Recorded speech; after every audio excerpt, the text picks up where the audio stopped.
What's up, music fans of the internet? I'm Kevin, I'm Derek. and together we are last week's album, talking about good music. This week we are reviewing an album called From the Wreckage by The Wind and the Wave.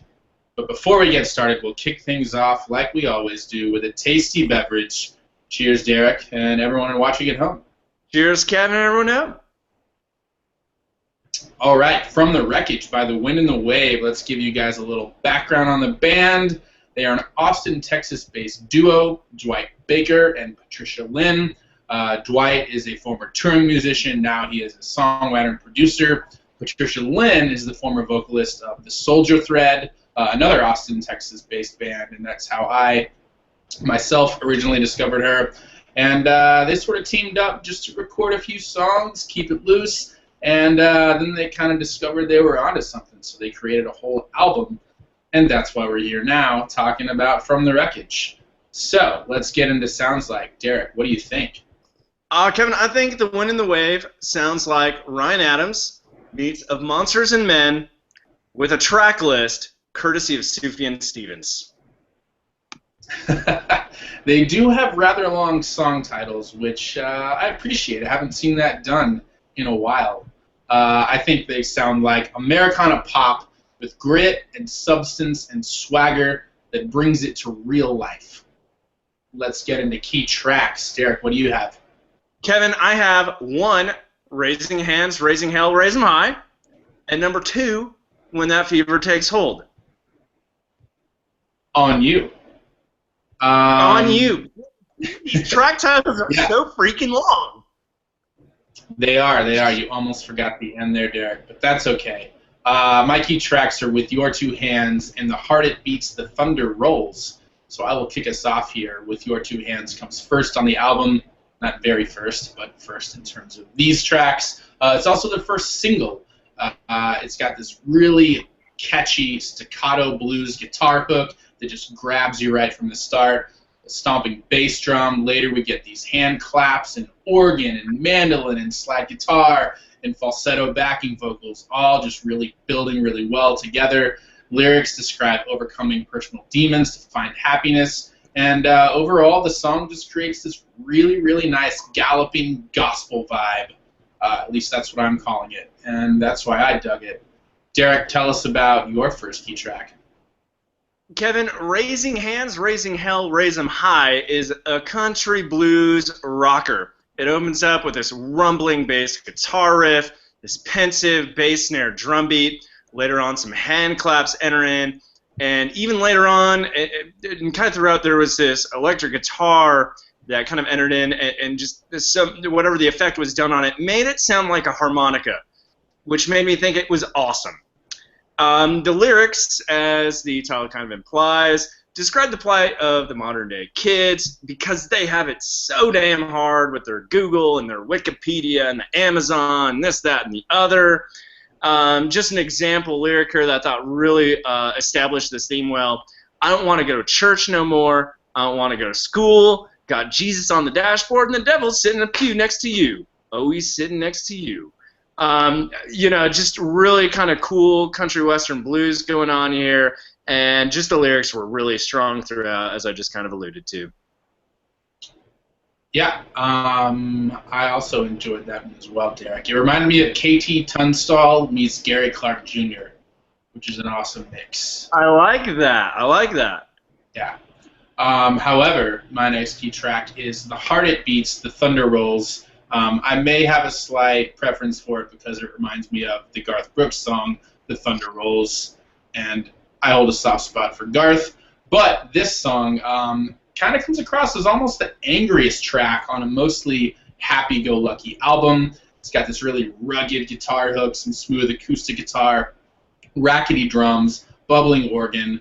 These raw verses slide ever so smoothly into these lush, beautiful choruses, which really shouldn't work, but they make it happen, and it's awesome. The message here seems to be a lover who's grown impatient and wants her man to shit or get off the pot, as it were, and overall just this slow beat groove and swagger that's really, really nice.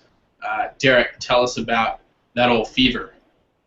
Kevin, I'm going to talk about When That Fever Takes Hold on You. Hopefully I'm saying the track title correctly. I think this song is like the complete opposite of the song you just described. Where you just described ruggedness, there's a complete absence of ruggedness on this song. In my notes here, I said this was the sole standout of the album, at least in my opinion. It was really carried by this slow-paced, sway-inducing electric guitar riff, this bass-heavy drum machine beat, hand claps, soft keys, just strong vocal melodies, and they're trying to the lyrics I thought were talking about putting your troubles to the side, hitting the road with a clear mind, because as she says, home is where we are. Really, I just really dug the sound. I mean, it kind of stood apart from the rest of the album, but at the same time, it didn't sound out of place at all, and just I thought really kind of highlighted this different type sound that really worked for them. That maybe they just haven't dug into deep enough yet. Really solid song. Yeah, Derek, that brings me to a very important question about this song. Do you prefer the single hand clap or the double hand clap? You know what, Kevin? I like the single followed by the double. Which I think is none of the above, but, I like Derek hand claps. Prefers the triple hand clap, guys. Fun fact. All right, let's get into best lyrics. Derek, what do you have?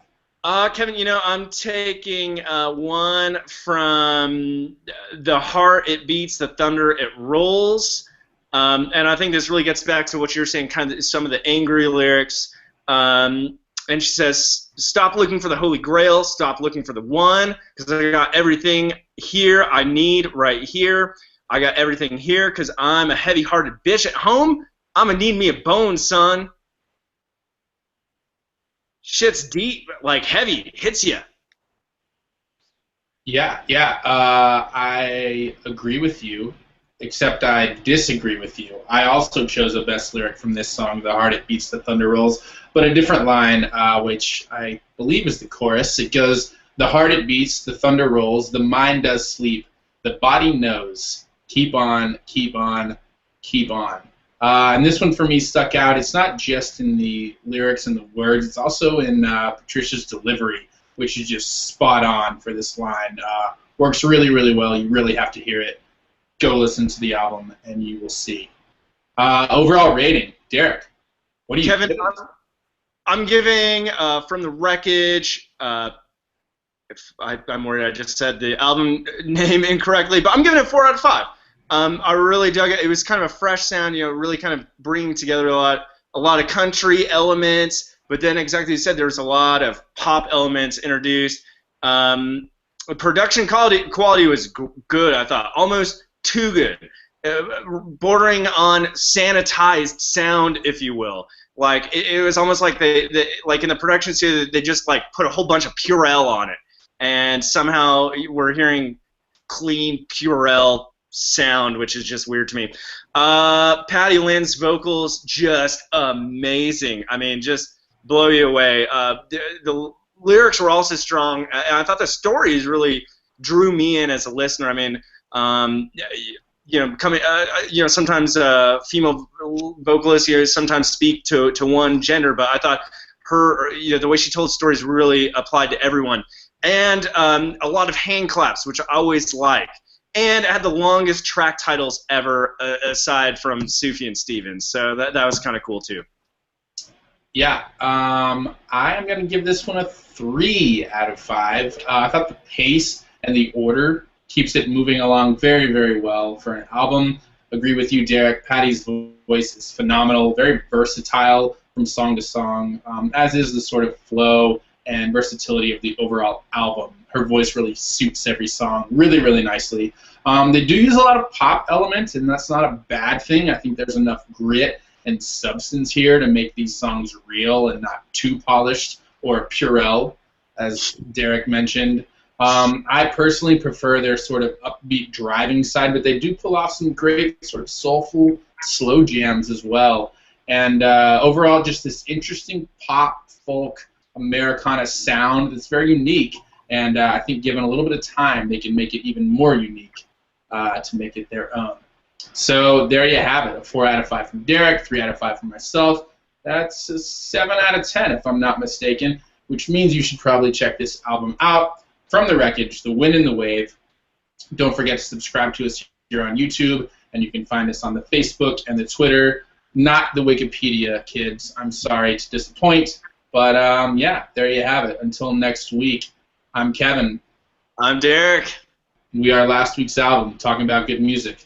See you then, guys.